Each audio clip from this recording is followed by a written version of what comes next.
요한계시록이 숫자를 상징으로 사용한다고 그래요. 그러면은 그 숫자를 상징으로 사용하는데 어디에서 가져와서 상징으로 사용하는 거냐면 먼저 구약 성경에 나오는 숫자 7의 의미에 대해서 살펴볼게요. 지금 요한계시록이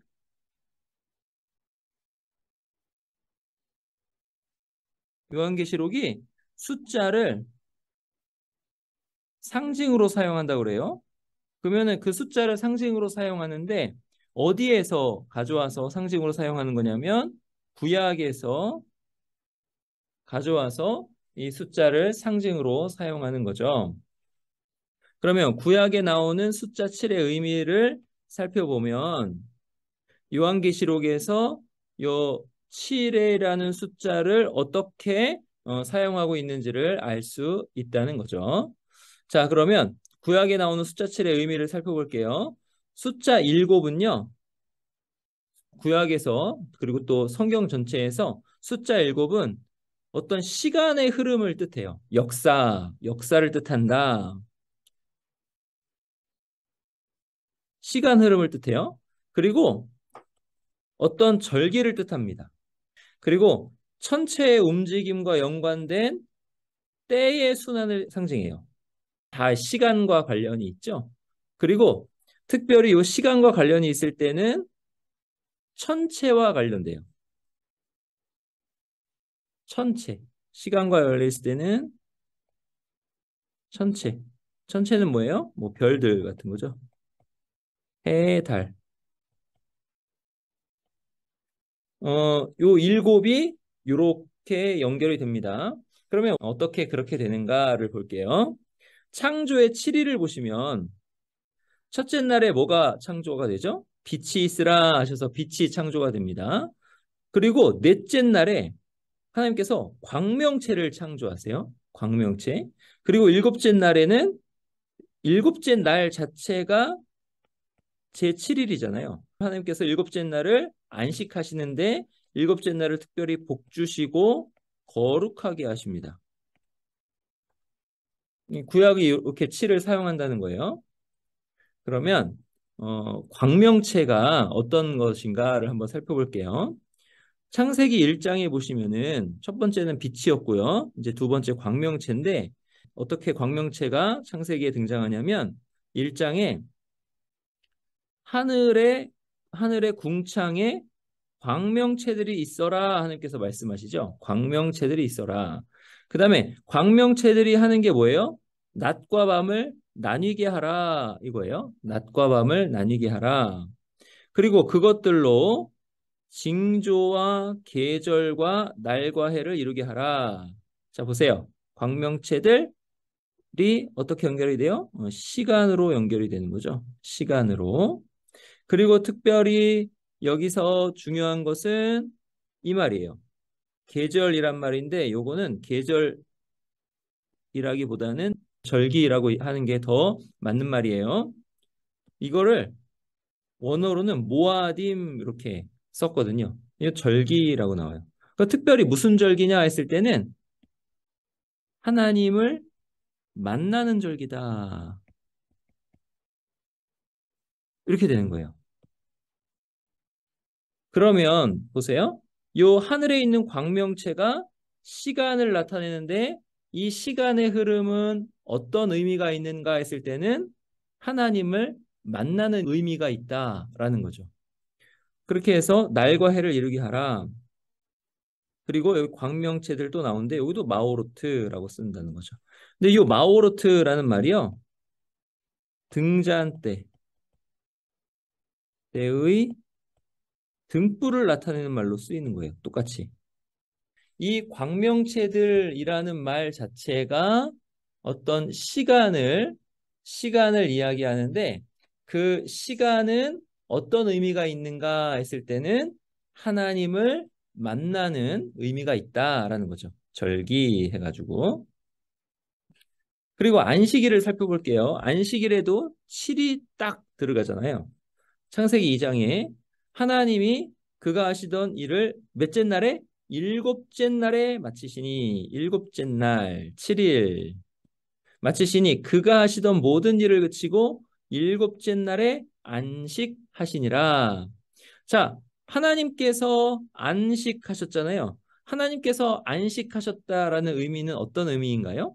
어떤 의미냐면 하나님께서 행하신 창조, 하나님께서 행하신 이 일이 완성되었다, 완전하다, 이런 뜻이죠. 그러니까 이 7의 의미는 뭐냐면 완성되었다, 완전하다 이런 뜻도 있고 하나님께서 창조를 하셨을 때 어떻게 하셨어요? 충만하게 채우셨잖아요. 먼저는 틀을 창조하시고 그 틀 안에 내용을 넣으시는데 이 내용을 어떻게 넣으셨어요? 충만하게 넣으셨어요. 그죠? 그러니까 이 7에는 충만이라는 의미도 있는 거죠. 자, 안식하셨다라는 의미는 하나님께서 하신 이 창조의 일이 완성되었다. 어떻게 완성되었는가? 완전하게 완성되었다. 그리고 충만하다. 이런 뜻이 있다는 겁니다. 그러면 7을 가지고 우리가 생각하는 것은 뭐냐면 완성과 완전함과 충만을 생각할 수 있다는 거죠. 그리고 특별히 여기서 시간이 여기 딱 들어가 있다. 이 소리예요. 그런데 아주 중요한 말씀이 나옵니다. 무슨 말씀이냐면 하나님이 그 일곱째 날을 어떻게 하셨어요? 복되게 하사 복되게 하셨어요. 복되게. 그리고 거룩하게 하셨다라고 나와요. 그러면 우리가 이 7일마다 요 7일마다 하나님을 만나는 거요. 앞에서 말씀드린 절기가 그런 뜻이에요. 그럼 하나님을 만나면 우리는 어떻게 되는 거예요? 복을 받는 거죠. 하나님으로부터. 하나님으로부터 충만한 복을 받고 어떻게 돼요 또? 하나님의 거룩하심을 우리가 비춤을 받아서 거룩해지는 거죠. 하나님 닮아가는 거예요. 하나님을 자꾸 만나면 하나님을 닮아가는데 그렇게 닮아가는 것이 어떻게 돼요? 종국에는 완성을 향해서, 완전을 향해서, 충만을 향해서 간다. 이렇게 되는 거예요. 그러니까 이 7이 그런 의미가 있는 거예요. 7. 안식일에서 나오는 7이죠. 그리고 하나님께서 창조의 일을 며칠 동안 하셨어요? 창조의 일을 며칠 동안? 7일 동안 하셨죠? 그러니까 이 7이라는 숫자가 이런 의미가 있구나. 잘 이제 이해하시고 계시록에서 그런 뜻으로 쓰고 있구나. 이렇게 깨달으시면 돼요. 그리고 레위기에 계속 레위기에 일곱이 나옵니다. 근데 일곱이 나오는데 어떤 의미로 나오냐면 하나님을 만나는 절기로의 일곱이 나오는 거예요. 절기가 모아딤이라고 했어요. 여기 이제 히브리어인데 절기로 일곱이 나온다 그래요. 엿새 동안은 일할 것이요. 보세요. 일곱째 날은 쉴 안식일이다. 이렇게 쉴 안식일이다. 근데 여기서 뭐래요? 성회의 날이다. 이게 아주 중요합니다. 성회의 날. 성회 뭐예요? 거룩한 모임의 날이다. 거룩하다 앞에 안식일 말씀드렸죠? 우리가 교회로서 모여서 하나님을 만나는 날이 거룩한 모임의 날인 거예요. 안식일은 거룩한 모임의 날이다. 보세요. 여기도 여호와의 안식일이다 말씀하죠. 그리고 여기 또 7이 나와요. 며칠 동안? 1회 동안, 7일 동안, 1회 동안. 그리고 또 일곱째 날에도 모여라. 이건 이제 유월절을 말씀하는 건데요. 유월절은 7일 동안 지키고 일곱째 날에 또 성회, 거룩한 모임으로 모이는 거죠. 그러니까 노동하지 말라라는 거는 하나님을 만난다라는 의미 안에서 노동하지 말라라는 거예요. 자, 그리고 또 77절이 나와요. 77절은 7이 또 계속 들어가요. 안식일 이튿날 곧 너희가 요제로 곡식단을 가져온 날부터 세어서 일곱 안식일. 자, 안식일은 단위가 어떻게 돼요? 7일 단위죠. 그리고 일곱 안식일이니까 7 곱하기 7이잖아요. 그죠? 일곱 안식일의 수요를 채우고 일곱 안식일 이튿날까지 합하여 50일 더하기 1 하니까 50일 이렇게 되는 거죠. 거기 그때 새 소재를 여호와께 드리되 보세요. 오순절, 칠칠절, 오순절, 칠칠절 이렇게 되는데 여기에도 뭐가 들어가요? 7이 들어가는 거예요. 요때도 하나님을 만나는 절기, 드리되니까 하나님을 예배하는 절기 이렇게 되는 거죠. 자, 그리고 속죄일. 속죄일은 몇 번째 달이냐면 일곱째 달이에요.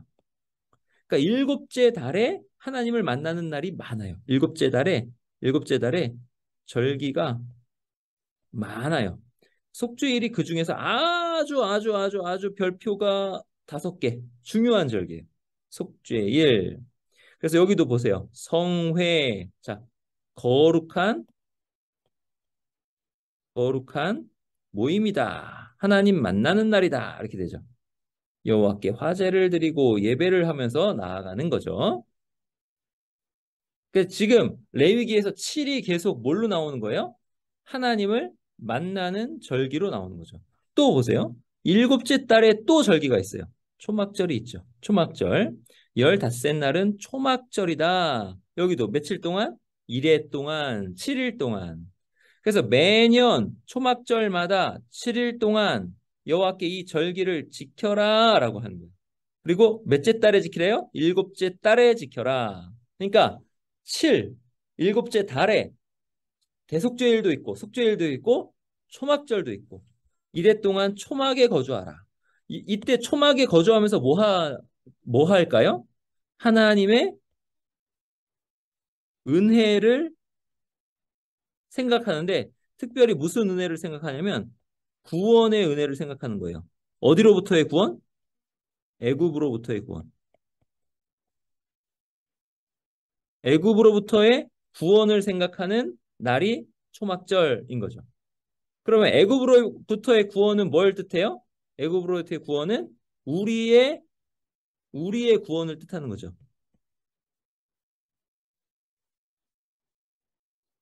죄와 사망 세력으로부터의 구원을 뜻하는 거잖아요. 그러면 초막절은 어떤 절기예요? 하나님의 구원의 은혜를 깊이 생각하고 기리는 절기죠. 그 구원의 은혜가 얼마나 놀라운 것인가 깨닫는 절기죠. 근데 그 절기가 몇 번째 달에 있는 거예요? 7번째 달에 있고 며칠 동안 지켜요? 7일 동안 지킨다라는 거죠. 그 레위기에 이렇게 7이 계속 나오잖아요. 나중에 보면은 모두 나오냐면은 그 안식년이 나와요. 안식년은 7번째 해마다. 그쵸? 희년은 안식년이 7번 가면 희년이에요. 그러니까 계속 7이 나오는 거예요.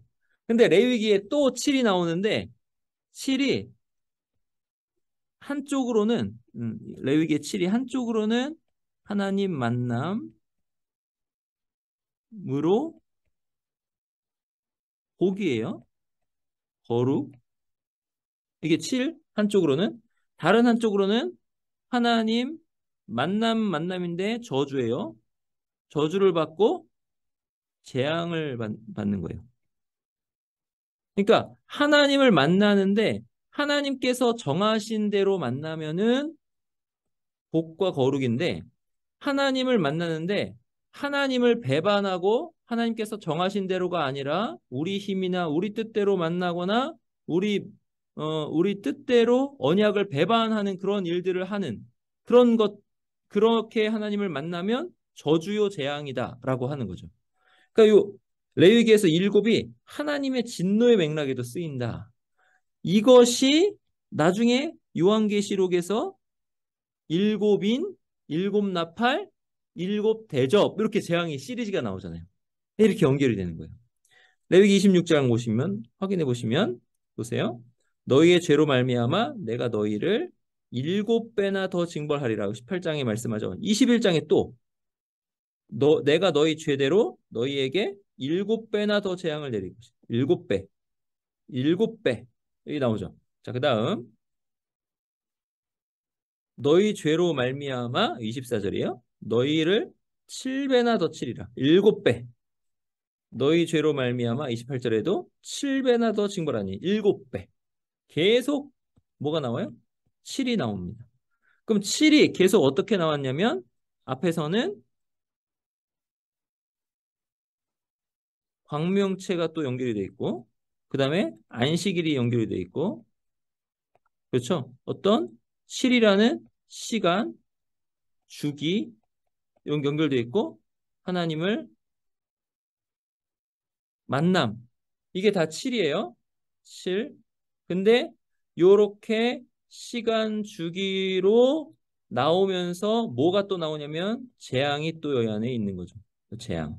그래서 7배, 7배, 7배, 7배는 재앙이 시간 안에서 주기적으로 역사 가운데 나타날 것을 말씀하는 거죠. 근데 이게 주기적으로 나타나는데 어떻게 주기적으로 나타나면 심화돼요. 심화. 심화. 곱하기 7, 곱하기 7, 곱하기 7 이렇게 심화된다는 거죠. 그래서 이스라엘 백성들은 역사 가운데서 이런 재앙을 당했죠. 이런 재앙을 당하고 어떻게 됐어요? 바벨론으로 포로로 끌려갔죠. 역사가 그것을 말씀해줘요. 하여튼 요 재앙이 계속 나오고 요한계시록에서는 요 바벨론이 어떻게 되냐면 요 바벨론이 멸망되죠. 요 바벨론 멸망되고 촉구합니다. 지난 시간에 드렸듯이 바벨론으로부터 나와라. 그 안에 있으면서 재앙 받지 말고 나와라 이렇게 말씀하는 거예요. 그러니까 성경 전체가 이렇게 쫙 연결이 돼 있어요.